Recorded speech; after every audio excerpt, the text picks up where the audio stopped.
एकनाथ शिंदे आणि अमित शहांच्या भेटीची inside story news 18 लोकमतवर। महायुतीतला तिढा आता गृहमंत्री अमित शहांच्या दरबारी, वादावर लवकरच मार्ग काढण्याची विनंती।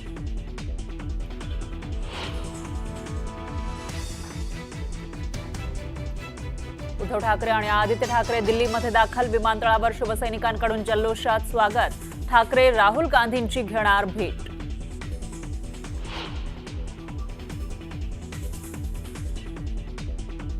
वनतारा व्यवस्थापनाच्या वरिष्ठ अधिकाऱ्यांसोबत मुख्यमंत्र्यांची बैठक संपन्न। महादेवी हातीरणीला पुन्हा नांदणी मठात परत देण्यासंदर्भात वनतारा सहकार्य करणार, वनताराच्या वरिष्ठ अधिकाऱ्यांची माहिती।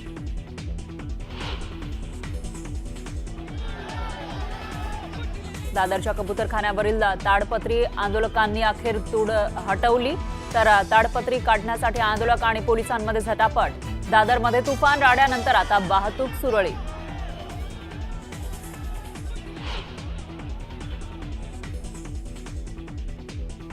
दादरमध्ये सकाळी झालं आंदोलन, चुकीचं कुणीही कायदा हातात घेऊ नये। जैन समाजाशी चर्चेनंतर मंगलप्रभात लोढांची प्रतिक्रिया।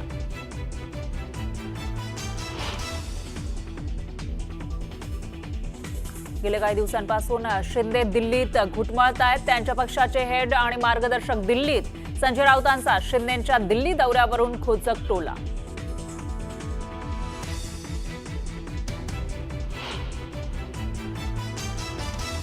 कोथरूड पोलीस मारहाण आणि शिवीगाळ आरोप प्रकरणामध्ये कोणतीही छोटी किंवा गंभीर इजा मुलींना झालेली नाही।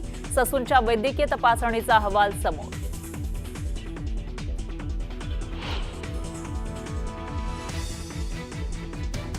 पहिली आणि दुसरीच्या इंग्रजीच्या पुस्तकामध्ये एकच कविता छापून आल्यानं पालकांमध्ये संभ्रम।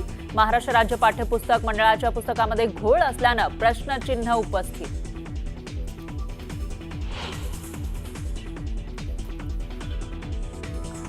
पाच ज्योतिर्लिंगाच्या विकासासाठी 5 वरिष्ठ IAS अधिकारी नियुक्त। मुख्यमंत्री फडणवीस यांचा मोठा निर्णय, राज्याच्या इतिहासात अशा प्रकारचा प्रथमच निर्णय।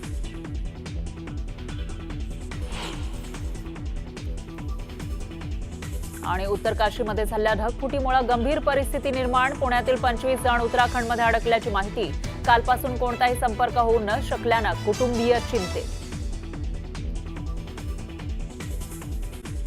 कबूतरखान्यावरील बंदी विरोधामध्ये जैन समाज आक्रमक झालाय, तर दादरमध्ये कबूतरखान्यावरील ताडपत्री आंदोलकांनी काढली आणि यावेळी जैन समाज आणि पोलिसांमध्ये झटापट देखील झाली।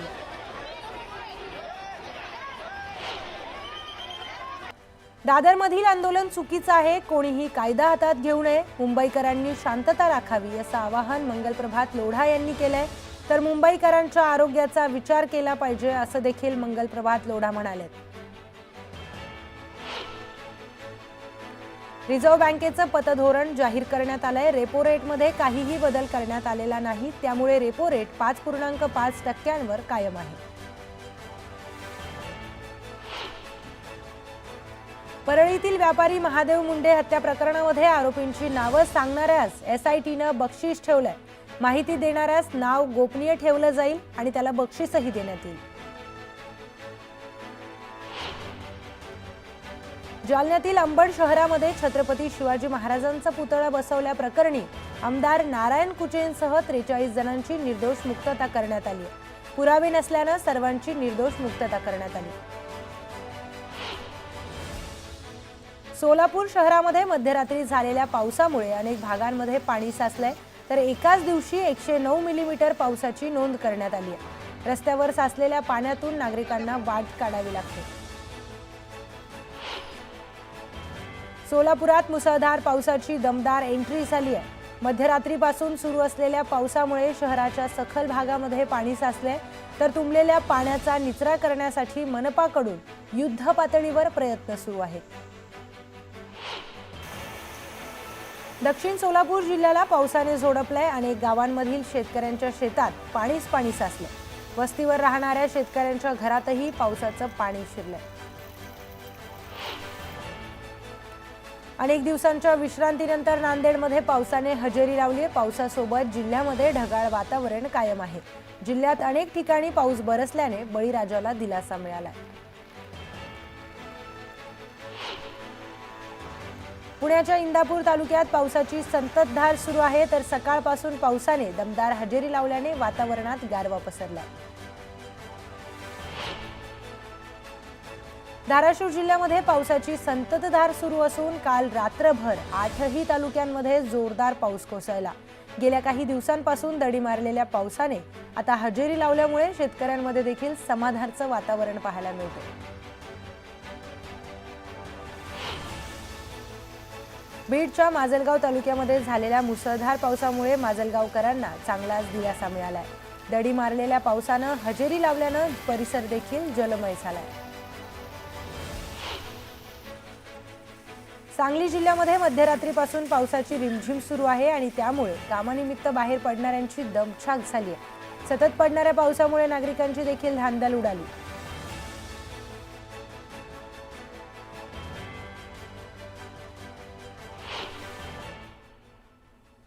तर उद्धव ठाकरे हे दिल्लीमध्ये दाखल झालेले आहेत. उद्धव ठाकरे यांचे नवी दिल्ली विमानतळावर शिवसैनिकांनी जल्लोषात स्वागत देखील केलंय. एकूण 3 दिवस उद्धव ठाकरे हे दिल्ली दौऱ्यावर असणार आहेत.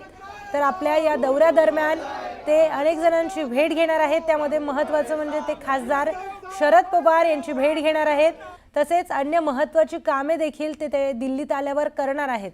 सर्वात महत्त्वाचं म्हणजे राहुल गांधी यांना देखील ते भेटणार आहेत. त्याचबरोबर इंडिया आघाडीची बैठक आहे आणि या बैठकीसंदर्भात राहुल गांधी यांनी एक डिनर आयोजित केले. त्या डिनरला देखील ते उपस्थित राहणार आहेत.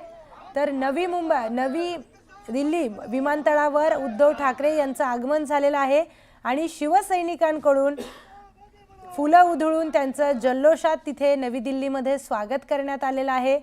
3 दिवसांचा उद्धव ठाकरे यांचा हा दिल्ली दौरा असणार आहे. या 3 दिवसाच्या दौऱ्यामध्ये त्यांच्या काही भेटी ठरलेल्या आहेत. काही कामं देखील ते दिल्लीमध्ये संपवणार आहेत. तर दिल्लीमध्ये ते खासदार शरद पवार यांची भेट घेणार असल्याची माहिती आहे आणि त्याचबरोबर इंडिया आघाडीची देखील पुढची काय रणनीती असेल त्या संदर्भात देखील तिथे बैठक होणार आहे. स्थानिक स्वराज्य संस्थांच्या निवडणुका देखील येत आहेत. त्याचमध्ये इंडिया आघाडीचं पुढचं काय नियोजन असणार आहे या सगळ्यांची माहिती आता त्यांच्या भेटी दरम्यान एक एक करून आपल्याला कळेलच. तर ठाकरेंचं शिवसैनिकांकडून जल्लोषात स्वागत करण्यात आल्याची दृश्य आपण पाहतोय.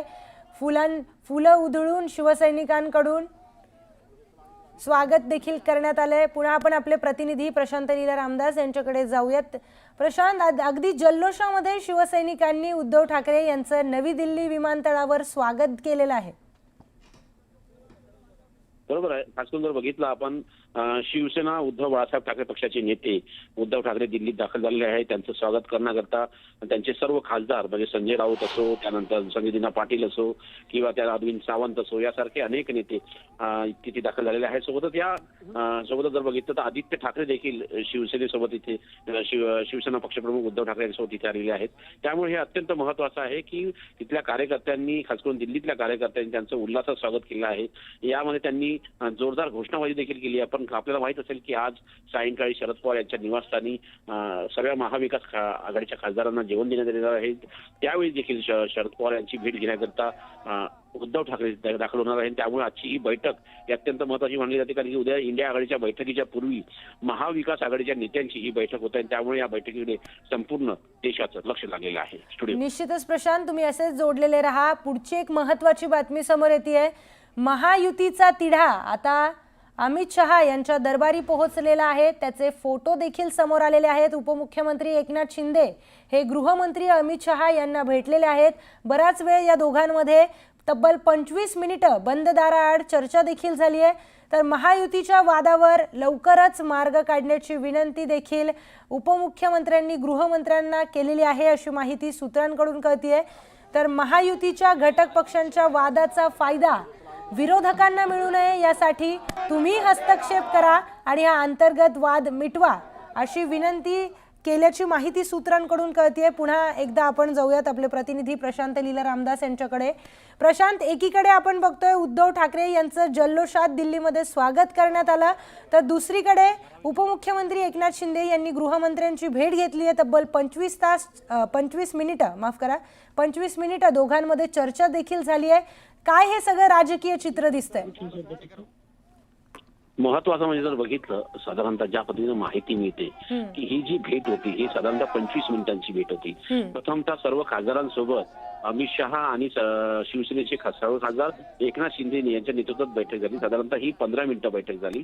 त्यानंतर हे सर्व खासदार अमित शहाच्या कक्षातून बाहेर पडले आणि त्यानंतर त्यांच्या जो तिढा आहे तो तिढा सोडवण्याकरता अमित शहासोबत ही चर्चा झाली. महत्वाचं म्हणजे महायुतीमध्ये जे एकमेकांच्या विरोधात कुरघोडी सुरू आहे त्या कुरघडी ज्या आहेत कमी करण्याकरता कशा पद्धतीनं अमित शहा यांनी हस्तक्षेप करावा अशा प्रकारची मागणी करण्यात आली. एकीकडे राष्ट्रवादी काँग्रेस पक्षाच्या मंत्र्यावरती ज्या पद्धतीनं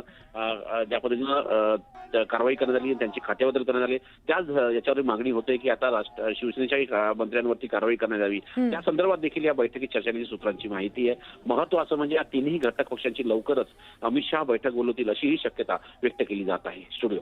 निश्चितच प्रशांत, तर या दोघांच्या भेटीमध्ये अनेक मुद्द्यांवर चर्चा झालेली आहे. त्यामध्ये वादग्रस्त मंत्र्यांसंदर्भात असेल किंवा महायुतीच्या अंतर्गत वादासंदर्भात असेल. धन्यवाद आपण दिलेल्या सविस्तर माहितीसाठी.